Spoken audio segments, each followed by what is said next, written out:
اہم خبر شامل کریں۔ Army chief general Qamar Javed Bajwa کہتے ہیں کہ مشکل ملکی معاشی حالات سے نکلنے کے لیے پر امید ہیں، حکومتی اقدامات کی کامیابی کے لیے اپنی ذمہ داریاں نبھاتا ہوں۔ آرمی چیف نے ملکی معاشی صورتحال پر قومی سیمینار سے خطاب کیا اور کہا کہ ملکی سلامتی معاشی صورتحال سے جڑی ہوئی ہے۔ ہمارے ساتھ موجود ہیں بیورو انچارج سلمان علی اوان، ان سے بات کرتے ہیں۔ سلمان علی اوان، مزید کیا کہا آرمی چیف نے؟ جی بالکل، نیشنل ڈیفنس یونیورسٹی میں آج جو ملکی معیشت کو درپیش چیلنجز ہیں اور وے فارورڈ کے حوالے سے ایک سیمینار کا انعقاد کیا گیا، جس پر چیف آف آرمی اسٹاف نے بھی خطاب کیا اور اپنے خطاب میں ملک کی جو معاشی صورتحال ہے اس پر تفصیلی روشنی ڈالی۔ چیف آف آرمی اسٹاف کا یہی کہنا تھا کہ بلا شبہ پاکستان ایک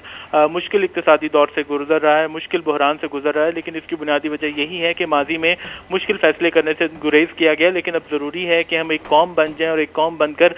مشکل جو معاشی فیصلے کیے گئے ہیں اس کے اوپر حکومت کا ساتھ دیں اور اس کے اوپر ہم آگے چلیں۔ چیف آف آرمی اسٹاف کا یہ کہنا تھا کہ وہ جو ملک کو اس وقت معاشی صورتحال درپیش ہے، ایک معاشی بحران درپیش ہے، وہ اس حوالے سے پر امید ہے کہ انشاءاللہ پوری قوم، پورا پاکستان سرخرو ہو کر اس معاشی بحران سے نکلے گا۔ آرمی چیف کا یہ بھی کہنا تھا کہ ملک کی جو معاشی صورتحال ہے وہ بلا شبہ سلامتی کی صورتحال سے جڑی ہوئی ہے اور سلامتی اور جو معاشی صورتحال ہے بلا شبہ ایک دوسرے سے منسلک ہیں۔ بہتر معاشی صورتحال کے بغیر ملک کی جو خود مختاری کا تصور ہے وہ نہیں کیا جا سکتا۔ ملک کی خود مختاری کو یقینی بنانے کے لیے ضروری ہے کہ کوئی بھی ملک جو ہے اقتصادی طور پر، معاشی طور پر بھی خود مختار ہو۔ اس کے علاوہ ان کو یہ بھی کہنا تھا کہ پاکستان جو ہے علاقائی امن اور سلامتی کی بحالی کے لیے مخلصانہ کوششیں کر رہا ہے، کیونکہ علاقائی امن اور سلامتی کے بغیر جو کنیکٹیوٹی ہے وہ کسی بھی خطے میں فروغ نہیں پا سکتی، اور آج کے دور میں کنیکٹیوٹی کے ذریعے جو علاقائی ممالک ہیں وہی مل جل کر ترقی کر سکتے ہیں۔ اس کے علاوہ آرمی چیف کا یہ بھی کہنا تھا کہ آج کے دور میں کوئی بھی ملک جو ہے وہ تنہا ترقی نہیں کر سکتا، کوئی ایک ملک جو ہے وہ اکیلا ترقی نہیں کر سکتا۔ اس کے لیے ضروری ہے کہ پورا خطہ مل کر ترقی کرے، تمام ہمسایہ ممالک جو ہیں وہ ایک دوسرے کا ساتھ دیں تاکہ امن اور سلامتی کی صورتحال جو اس کو برقرار رکھا جا سکے، کیونکہ امن اور سلامتی جو ہے وہ کسی بھی ملک کی معاشی ترقی کے لیے کلیدی حیثیت رکھتی ہے۔ ان کا یہ بھی کہنا تھا کہ بلا شبہ پاکستان جو ہے اس وقت مشکل جو فسکل مینجمنٹ کے فیصلے کیے گئے ان کے جو ایک طور پہ جو ہے ایک معاشی بحران سے گزر رہا ہے، ایک مشکل دور سے گزر رہا ہے، لیکن اس کے لیے ضروری ہے کہ پاکستانی قوم جو ہے وہ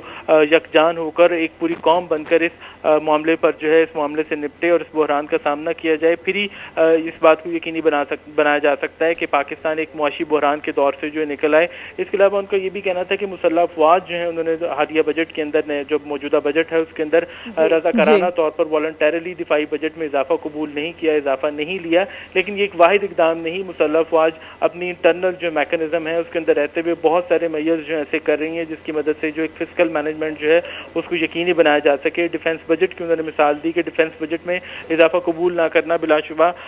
مسلح افواج کا ایک بہت بڑا فیصلہ تھا اور پوری قوم نے اس فیصلے کے اوپر بلا شبہ مسلح افواج کے فیصلے کو سراہا ہے۔ اس کے علاوہ ان کا یہ بھی کہنا تھا کہ آج کا دور ہے اس کے لیے ضروری ہے کہ معاشی کاوشوں کو کامیاب بنانے کے لیے حکومتی سطح پر جو انیشیٹوز لیے گئے ہیں اس کے لیے پوری قوم جو ہے مل جل کر اپنی ذمہ داریاں ادا کرے۔ چیف آف آرمی اسٹاف نے یہ بھی کہا کہ انہیں یقین ہے کہ اس بحران سے پوری قوم جو ہے سرخرو ہو کر نکلے گی۔ تاہم ان کا یہ بھی کہنا تھا کہ ماضی میں مشکل فیصلے نہ کرنے سے مشکلات بڑھی ہیں اور اب وقت آ گیا ہے کہ مشکل فیصلوں کو کامیاب بنا کر پوری پاکستانی قوم جو ہے وہ ایک قوم بنے اور اپنی ذمہ داریاں سب مل کر ادا کریں۔ جی صحیح، بہت شکریہ سلمان علی اوان، آپ اس سے متعلق بتا رہے تھے۔